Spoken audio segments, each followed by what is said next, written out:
Nagbabadyang muling sumiklab ang People Power 3 matapos ang nakakagulat na balitang pagkakadakip umano kay Justice Secretary Jesus Crispin Boying Remulla dahil sa matinding issue ng korupsyon. Ayon sa mga paunang ulat, nahuli raw ang kalihim matapos ilabas ng mga investigador ang mga ebidensyang nagdudugtong sa kanya sa malalaking anomalya sa loob ng Department of Justice. Dahil dito, nag-aalab ang emosyon ng publiko at nagsimula na magtipon-tipon ang mga tao sa lansangan. Sa gitna ng kaguluhan, maring kinokondena ng sambayanan ang tila sistematikong korupsyon na bumabalot sa administrasyon. Maraming grupo mula sa simbahan, kabataan at ordinaryong mamamayan ang nananawagan ng hustisya at transparency sa gobyerno.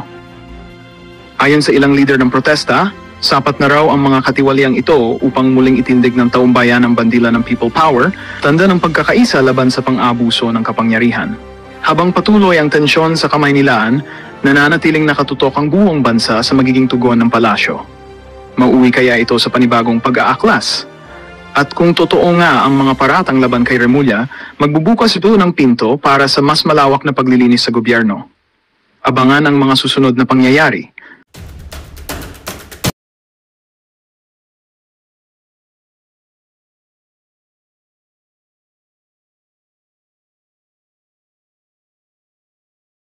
I want to avoid the Digamo and the Teves case kasi overrated na yan at obviously naman na si Benhur, okay, Benhur o Benhar at si Boying ay tandem diyan sa paglitis, 'di ba?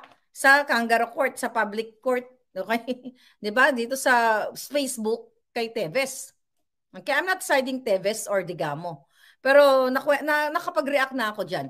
Pero ang sa akin lang, nung narinig ko na naman na sinabi ni Justice Secretary Bonjing, okay, ni Boying, na sangkot tinanganak sa illegal na, oh my God. Really, Bongbong? Ito ba, Bongbong, ang mga ibinigay mo sa amin? Ah? Mga pasi? Yun ang pasi? Alam niyo yon? Puro pasi ang binigay niyo sa amin. Alam mo yung bigas? May palay doon, di ba? Tatahupan mo sa ilonggo. Tinatanggal mo yung pasi bago mo isaing. Pero si Bongbong, ang sinaing niya, puro pasi. Di ba? Giatay, puro pasi, di ba? Puro palay. So, pag kinain mo, hindi mo na makain yung palay, day. Anyway, so going back dito kay Bonjing at saka kay Benhar. Remember Benhar? Tika, sulat ko to ha. Magkamali naman ako dito. Minsan sa daldal ng bunganga ko, iba yung nababanggit ko. Alright, sinulat ko pa rin kung makalimutan. Ang sinasabi niya dito nila, case closed na raw. Ganun ba magkaso sa atin? Magdakdak ka sa mainstream media tapos hindi pa nililitis yung tao. Di ba? Hindi pa siya nililitis. Di ba? Sabi nga nila, ang nasasakdal is still innocent until proven guilty. Nasasakdal, di pa nga sinasakdal eh. Di ba? So, ang point ko lang dito, paano naging case closed? Hindi pa kayo napupunta doon sa court, hindi pa naririnig yung bawat panig. Yun lang yung sa akin. Ngayon, may malalim na may malalim na ang nabanggit sa akin mga ng taga Negros Oriental. Ito Karen to Kasi hindi ko sinusundan to dahil nabubuisit ako. Dahil sobrang grabe ang pagbibigay importansya ng gobyerno dito, mga hitad. Alright? Ngayon, eto, tingnan na, basahin ko lang to Ang sabi dito, ang sabi ng nag-text sa akin, okay, ang mga Araneta daw, okay, ay excited. Okay, excited na magkaroon ng negosyo dun sa Negros Oriental. Alright? Anong negosyo yon? Sugar milling. Alright? Yun ang sabi sa akin. I don't know kung true ito o hindi. Pero ito ang sabi sa akin. Kaya galit na galit daw itong administrasyon ngayon through Benhar and DOJ kasi unang-una hindi sinuportahan ng mga Teves si Bongbong. Dilawan ba si Teves? I don't know. Hindi ko alam kung siya there's no more Dilawan and Pulahan kasi magkakasama na silang lahat. Pero ito daw, kaya may plano or, hanggat daw si Teves ay namamayagpag sa Negros Oriental, ay hindi daw makakapenetrate itong business na ito and also the smuggling business. well, pwede natin paniwalaan to kasi the fact na si Michael Ma na BFF nila at si Martin Araneta, nakakapatid ni Lisa, nakasama doon sa Intel report ni Claring na hindi niya pwedeng i-deny yan, may kopya tayo dyan. Tangina. Diba? Possible na ito'y dugtong-dugtong. Ito mga isyong pinag-uusapan natin, magkakadugtong to palangga. Kung totoo man ito, pero this person is very reliable actually. Itong taong ito. Ayan, galit na galit. Grabe talaga ang ginawa nila doon. Ang sa atin lang mga palangga, kung si Teves na isang congressman, okay, na kaya nilang, at may mga balisis sa kanila, may mga granada at kung ano-ano pa, di ba, nahulihan daw, ganyan, kayang tirisin ng ganito-ganito na lang. How much more ikaw palangga na nanonood? How much more ako? Di ba? Wala naman akong baril. Di ba? Alindog lang ang bit-bit ko dyan. Boobs lang. Boobs lang. Hello, Lisa. I have bigger boobs. Yung chika lang. Tapos ka po, Bernes Santong na Bernes Santo. Tapos magkakunik-kunik ito palangga. Okay? At actually itong ni-research ko kay Bonjing na may kinalaman din siya dito sa mga, well, sa Pogo obviously, nasabi ni Bantag yan dati. At saka nasa dyaryo naman na si Bonjing ay si Boying ay binenta niya yung kanyang property dito kay Kim Wong, okay? Kim Wong para patayuan ng Pogo, yung gaming. So sinearch ko itong si Kim Wong kasi very familiar yung kanyang pangalan. Siya yung nasangkot doon sa, kung natatandaan niyo, yung 81 million heist, money ng Bangladesh, yung yung reserve money nila na nasa, this was 2016 panahon ni Noynoy. Kung naalala niyo, itong si Kim Wong na bumili ng property o ng Island Cove ni Boying Remulla na, talagang sobrang laki daw ng pera ito na kahit na hindi na siya maging DOJ, mabubuhay siya.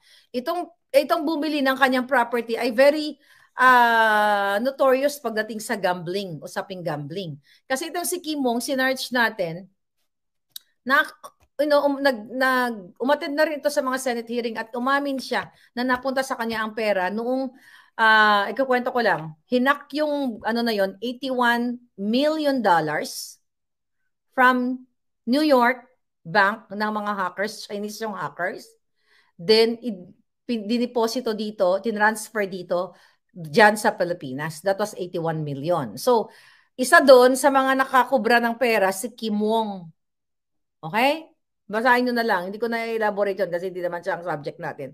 Gusto ko lang ipalatag sa inyo na Remulla, okay, nakikipag-transact sila sa gantong klaseng mga tao na may mga mission na in the past.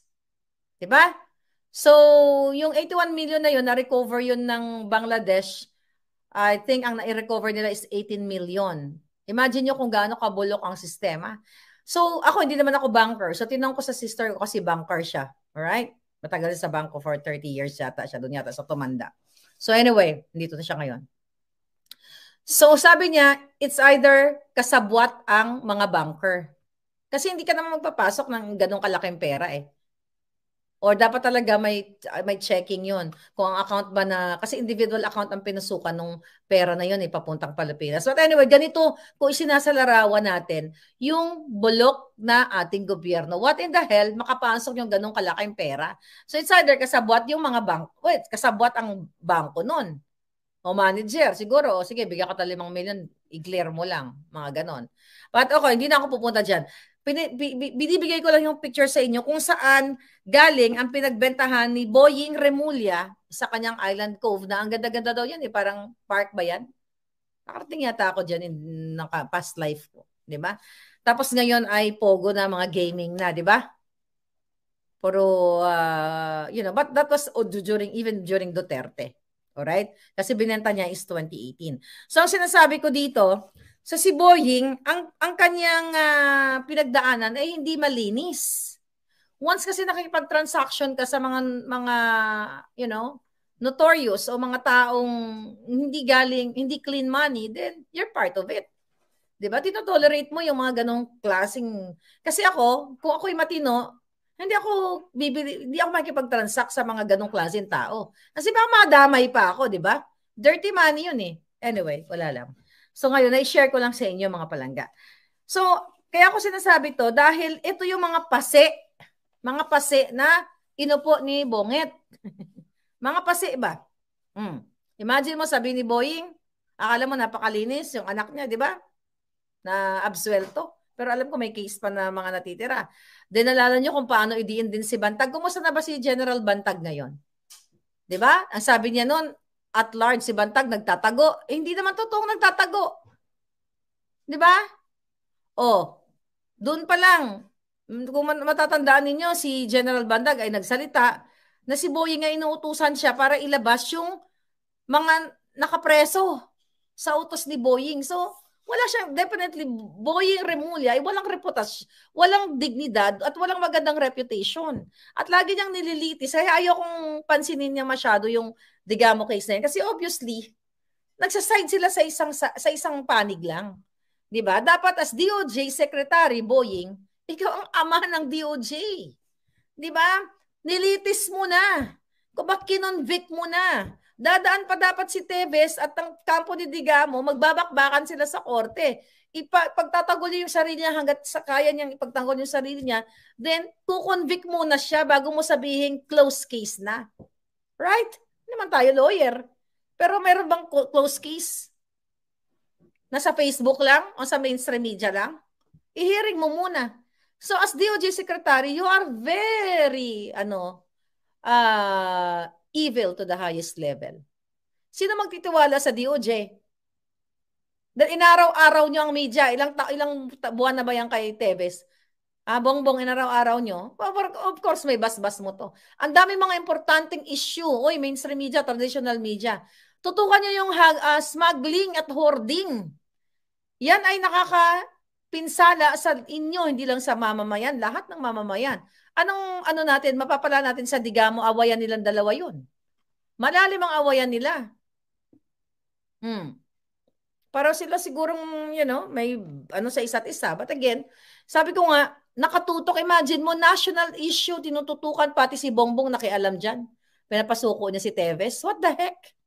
Pero ang mga smugglers ayaw nang ipasuko. O, gusto mo ba? Magpasyon ulit tayo. O, Ginoong Bongbong, napupuno ka na ng pulburon. Ano na ang iyong mga tinuturan? Ito ay kabalintunaan sa iyong mga pinangakuan. Amen. Yawa. Puro pangako. Babangon uli. Giatay. Ang dami pwede maging SOJ, yung mukhang pangpusa ang step mom ni Cinderella. Si Little Linya. Ay, nako. Liz Versosa. Ayan. Sino pinapalayo? Palayasan nyo yung mga kuting dyan. May mga kuting ba dito? Layas na kayo mga kuting, ha? Magnilay kayo, magpenitensya kayo. Diba? Kanino rom, panty rom, ang napalirom, sa bintana rom. Amen. Alam niyo yon? Ilonggo lang nakakaalam yon. Ang ibig sabihin nun. Ay, naka mga kwentong kutsero ni Lola Maharlika nung kabataan. Wag amen ngiwi daw, sabi ni. Hindi, yawa. Di ba? May isa ka damang, nagsaka sa sanga, nagabot ang ulan, nabasa siya, basang-basa sa ulan. Asa ba si Vanessa? Diyan ba si Vanessa? Grabe, This government is, walang patutunguhan tayo palangga. Ang DOJ mula kay Aguirre at Remulla, wala ng dignidad. Di tao ang pinaglilingkuran, kundi presidente lang nila, sabi ni Lita Solognon Hobilia. Okay. Sabi ni Bega Warp, Supreme Court is a collegial body. It decides by consensus. But the hitad Boying is acting like as if pseudo Supreme Court, DOJ Secretary na exactly palangga. Kaya nga sarap talagang ipalit doon kay yung mga nagpapako doon sa cross. Dapat sila yung mga dapat sila yung ngayon sa Bernie Santo Sila yung nandiyan dyan. Ayan. Si Manny yung sinuportahan ni Teves, sabi ni Angelita Lagunsal. Okay, thank you palangga. Si Dodong Manny, tahimik naman si Dodong Manny. Hindi na natin bubodyakin kay tahimik man si Dodong Manny, no? Pero recently, parang nagbibinata si Dodong at saka si Jinky para mga 16 nagkikis-kis din sa social media. Giatay, kailad, oy. Kailad, parang yung ano ba, yung nanay ni Vanessa ba na hindi kamao mag-ano daw, mag-Bisaya at mag-Tagalog. 'Di ba? Nabudol na naman ng 31 million, sabi ni Nona. Ayan. All agencies of the government may kita na dapat sa tao na pupunta, sabi ni Lourdes Torres. Okay, yes, palangga. Correct. Yeah. Si Casey Ken na nagmamaganda. Ayan. At bago kayo magmaganda lahat, oy, mga taga-UK, okay? Europe, America, Canada, mag-download muna palangga ng Sendwave app. Huwag mong kalimutan ang Maharlika code na promo code para magkaroon ka ng $10 free credit. At may promo this month. Ayan ang promotion ng lola ninyo. Ayan. At by the way, sa lahat ng mga nasa Jamaica, kung si Pebbles ay merong ensimada sa Pilipinas, ay meron din tayong ensimada by Maharlika. Hindi ako gumawa, yung friend kong expert na chef at nanalo sa contest and everything. Later on, ipipresent ko sa inyo. Pwede kayong umorder online ng ensimada, di ba? Masarap na ensimada, hindi yung mga ensimadang utak ensimada. But anyway, yeah, I will update you, pero excited ako sa aking ensimada. Maharlika ensimada. O, di ba? Mayroon ensimada ako. Kalain mo yun. Ayan. Hi, Biggs Biluan. How are you? Sagdi lang nang mag-kiss-kiss si Dong Mani. Sabi ni Sweet Moji, sagdi lang nang mag-kiss-kiss si Dong Mani o Jinky. Relevant naman. Oo nga, nag-kiss-kiss sila palangga. Alam mo naman ako, minsan naapektuhan ako nag-kiss-kiss kasi, pag wala akong kakissing scene, no? Just kidding. Hindi, kasi parang 16 years old na mga hitad. Diba, mga anak na lang dapat nila mag-kiss-kiss. Hindi man sila 16. Oy, ang dami ngayon na gano'n, no? Nagpapakyut din sa Facebook, sa social media, yung mga tiguwang na ba, nag-kiss-kiss, wala nang ngipon, mga iba. Wala nang ngipon, mga hitad, nag-kiss-kiss ba? But yun, gano'n talaga ang pag-ibig, diba? Wala daw sa edad ng pag-ibig. Okay, fine. Diba? Wala tayo magawa dyan. Giatay, nag-kiss-kiss ng mga, nila, pototoy. Alright. Dito ako sa Hong Kong, sabi ni Vanessa. Okay, thank you, Vanessa. Okay, si Mel B. Alright. Sabi ni Loretta, Tim-Timan, Madam, help niyo po ang Pilipino kung paano natin i-impeach si Budol and Smag. Palangga may right person to do that. It's not me, definitely. Alright? Darating siguro ang panahon, depende sa performance nila. But it's not me to do that palangga. Me, my duty para sa inyo is kuda lang ako dito. Lahat ng mga nire-report ng babaeng ng ating puting ahas, i-share ko lang sa inyo. But again, katuwang ninyo ako para sa pagmamatsyag, okay? Ng mga, what do you call it? Ng ating bayan. Kasi kawawa talaga tayo. Pero, i-recap ko lang itong issue na ito, itong pinag-uusapan natin, ang pinaka-bottom line dito. Pakita natin uli. Wala na. But anyway, yung pinapagawang resort ng First Family dyan, tulungan nyo ako sa San Fernando, La Union. I-message nyo ako, balitangmaharlika@gmail.com or you can message me here kung ano, picturean nyo, whatever, para may pakita natin. Kasi dapat transparent. Kasi kung pera nila yan, pera nila. Pero sabi ko nga, jobless si Bongbong 6 months. Saan kumana ng pera sa donation? Pwede, possible. Pero kung may tumimbre sa akin na kumukolekta si Lisa sa PAGCOR at pinoprotektahan niya si Michael Ma at may pinapanalo sila sa PCSO, you connect the dots. Hindi ako magde-decide para sa iyo palangga. You use your senses. Di ba may kantang ganun? Ano yata yun? Si Britney Spears. Alright. So anyway, this is your Lola Maharlika. Aba, 1 oras na palang kita. Di ba? Magpenitensya muna tayo. Well, di ba? Sa atin na naman, di tayo kakain ng karne, di ba? Pero dito Thursday pa lang palangga. Kahit yung karne na yung favorite yung karne, huwag nyo munang kainin. Pero it's really up to you. It's really up to you kung anong karne kainin ninyo. Basta kung mag-isda lang muna si Inday kayo. Binibigay ko lang yung picture sa inyo kung saan galing ang pinagbentahan ni Boying Remulla. Ano, this is your Lola Maharlika from California. Nakarating yata ako dyan in past life ko. Di ba? Tapos ngayon ay pogo na, mga gaming na, di ba? Pero, but that was even during Duterte.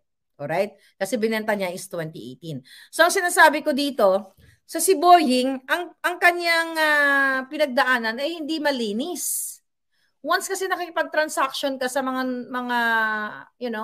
notorious o mga taong hindi clean money, then you're part of it. 'Di ba? Tinotolerate mo yung mga ganong klaseng, kasi kung ako'y matino, hindi ako makikipag-transact sa mga ganong klaseng tao. Kasi baka madamay pa ako, 'di ba? Dirty money 'yun eh. Anyway, wala lang. So ngayon, i-share ko lang sa inyo mga palangga. So, kaya ako sinasabi to dahil ito yung mga pase na inupo ni Bonget. Mga pase ba? Imagine mo, sabi ni Boying, akala mo napakalinis yung anak niya, di ba? Na absuelto. Pero alam ko may case pa na mga natitira. Dinalala nyo kung paano idiin din si Bantag. Kumusta na ba si General Bantag ngayon? Di ba? Ang sabi niya noon, at large si Bantag nagtatago. Hindi naman totoong nagtatago. Di ba?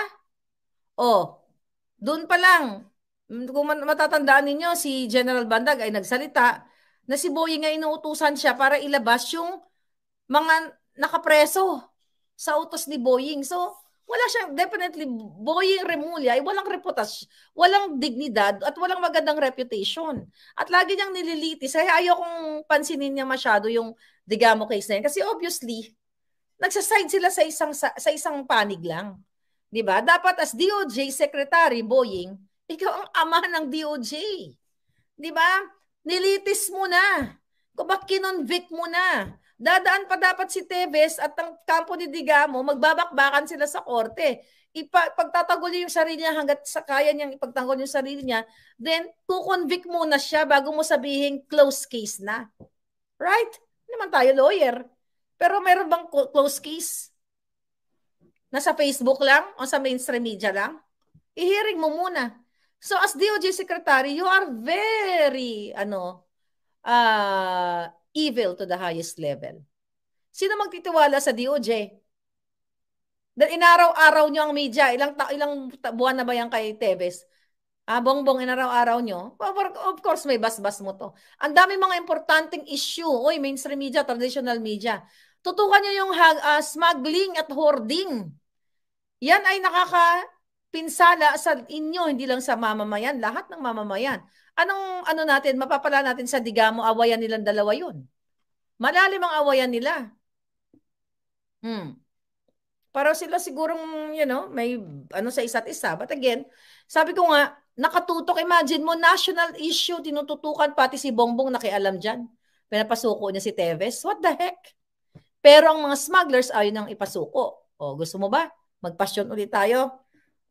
Ginoong Bongbong, napupuno ka na ng pulburon. Ano na ang iyong mga tinuturan? Ito ay kabalintunaan sa iyong mga pinangakuan. Amen. Yawa. Puro pangako. Babangon uli. Giatay. Ang dami pwede maging SOJ, yung mukhang pangpusa ang step mom ni Cinderella. Si Little Niña. Ay, nako. Liz Versosa. Ayan. Sino pinapalayo? Palayasan nyo yung mga kuting dyan. May mga kuting ba dito? Layas na kayo mga kuting, ha? Magnilay kayo. Magpenitensya kayo. Diba? Kanino rom, panty rom, ang napalirom, sa bintana rom. Amen. Alam niyo yon? Ilonggo lang nakakaalam yon. Ang ibig sabihin nun. Ay, naka mga kwentong kutsero ni Lola Maharlika nung kabataan. Wag amen ngiwi daw, sabi ni. Hindi, yawa. Di ba? Nang isa ka damang, nagsaka sa sanga, nagabot ang ulan, nabasa siya, basang-basa sa ulan. Asa ba si Vanessa? Diyan ba si Vanessa? Grabe, This government is, walang patutunguhan tayo palangga. Ang DOJ mula kay Aguirre at Remulla, wala ng dignidad. Di tao ang pinaglilingkuran, kundi presidente lang nila, sabi ni Lita Solognon Hobilia. Okay. Sabi ni Bega Warp, Supreme Court is a collegial body. It decides by consensus. But the hitad Boying is acting like as if pseudo-Supreme Court, DOJ Secretary na exactly palangga. Kaya nga sarap talagang Ipalit doon kay yung mga nagpapako doon sa cross, dapat sila yung mga dapat sila yung ano ngayon sa Biyernes Santo eh. Sila yung nandiyan diyan. Ayan. Si Manny yung sinuportahan ni Teves, sabi ni Angelita Lagunsa. Okay. Thank you, Palangga. Si Dodong Manny, tahimik naman si Dodong Manny. Hindi na natin bubodyakin kay tahimik man si Dodong Manny, no? Pero recently, parang nagbibinata si Dodong at saka si Jinky para mga 60 nagkikis-kis din sa social media. Giatay, kailad, oy. Kailad, parang yung ano ba, yung nanay ni Vanessa ba na hindi kamao mag-ano daw, mag-Bisaya at mag-Tagalog. 'Di ba? Nabudol na naman ng 31 million, sabi ni Nona. Ayan. All agencies of the government may kita na dapat sa tao na pupunta, sabi ni Lourdes Torres. Okay, yes, Palangga. Correct. Yeah. Si Casey Ken na nagmamaganda. Ayan. At bago kayo magmaganda lahat, oy,